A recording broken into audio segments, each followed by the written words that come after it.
नागरिकांच्या मनामनातील आवाज, नाशिक आवाज.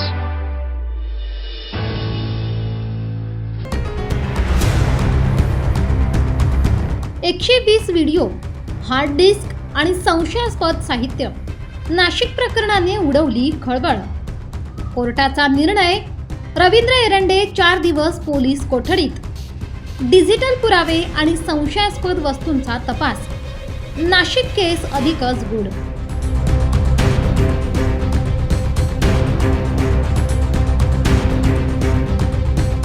नाशिकमधून एक धक्कादायक प्रकरण समोर आले. संशयास्पद कागदपत्रे, हार्ड डिस्क मधील डेटा आणि महिलांचे व्हिडिओ यामुळे तपास अधिकच गूढ बनलाय. या प्रकरणात न्यायालयाने आरोपी रवींद्र एरंडे याला 4 दिवसांची पोलीस कोठडी सुनावली आहे. नाशिकमध्ये रवींद्र एरंडे या आरोपी विरोधात गंभीर स्वरूपाचा तपास सुरू आहे. तपास अधिकाऱ्यांनी दिलेल्या माहितीनुसार आरोपीच्या कार्यालयाची झडती घेतली असता काही संशयास्पद कागदपत्रे तसेच प्राण्यांचे अवयव आढळून आले. तसेच आरोपीच्या हार्ड डिस्क मधील डेटा तपासासाठी जप्त करण्यात आला असून त्यामध्ये इतर गुन्ह्यांची संबंधित माहिती असल्याचा संशय व्यक्त करण्यात येतोय. याशिवाय एका पेनड्राईव्ह मध्ये तब्बल 8 महिलांचे सुमारे 120 व्हिडिओ सापडल्याची माहिती समोर आली आहे. संबंधित महिलांची ओळख पटवून त्यांचे जबाब नोंदवण्याचे काम अद्याप बाकी आहे.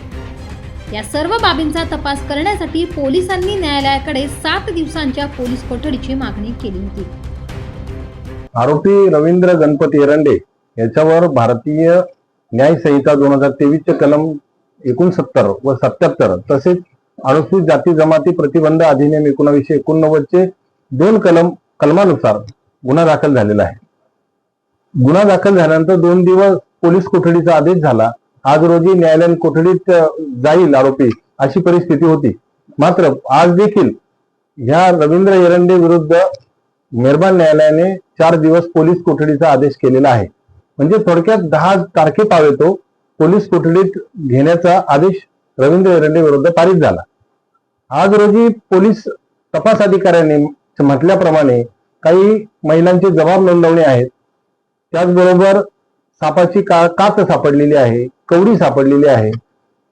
त्यामुळे थोडं संशयास्पद वातावरण आहे. रवींद्र एरंडेकडून कॅमेरे, पेनड्राईव्ह, काही हार्ड डिस्क ही जप्त झालेली आहे. वास्तविक पाहता वस्तू सगळ्या जप्त झालेल्या असताना पोलीस कोठडीची कोणतीही आवश्यकता नव्हती असं प्रथम दर्शनी दिसतं. असं असताना मेहरबान न्यायालयाने 4 दिवस जी पोलीस कोठडी वाढवलेली आहे त्यातून या प्रकरणाचा सर्व तपास पूर्ण होईल. कोणत्या प्रकारचा तपास शिल्लक राहणार नाही. त्यामुळे आम्हाला असा विश्वास आहे की दिनांक 10/4/2026 रोजी न्यायालयीन कोठडीत रवींद्र एरंडेंना पाठवण्याचा आदेश पारित होईल असं दिसून येत आहे.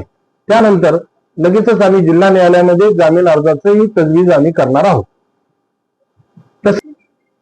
रवींद्र एरंडेंच्या भूमिकेनुसार रवींद्र एरंडेंचं म्हणणं आहे की हा माझ्यावर खोटा गुन्हा दाखल केलेला आहे. त्यामुळे हा गुन्हा मुंबई उच्च न्यायालयामध्ये क्वॅशिंग करता देखील जाण्याच्या विचारात आम्ही आहोत. 4 दिवसाची पोलीस कोठडीचा आदेश झालेला आहे. 10/4/2026 ला पुन्हा दुपारच्या सत्रात रवींद्र एरंडेंना न्यायालयात घेऊन आणलं जाईल आणि त्यानंतर शक्यतो MCRचा आदेश पारित होईल असं आम्हाला दाट शक्यता वाटते. मालमत्ता बाबत काही दस्त सापडले असं तपास अधिकाऱ्याचं म्हणणं आहे. मात्र ते कोणते दस्त आहे, काय दस्त आहे, कशाशी संबंधित आहे याबाबत कोणतंही विधान तपास अधिकाऱ्यांनी केलं नाही. त्यामुळे त्या दस्त सापडले यावरच संशय निर्माण झालेला आहे. थोडक्यात असं प्रथम दर्शनी दिसून येतं की फक्त पोलीस कोठडी घेण्यासाठी दस्त सापडले असं म्हटलं गेले की आहे की काय हा देखील संशय मोठ्या प्रमाणात बळावला गेलेला आहे. ॲडव्होकेट अरुण डोंदे.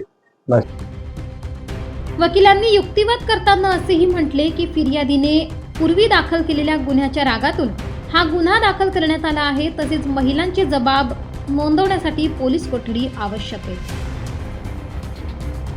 नाशिक आवाज, नाशिक.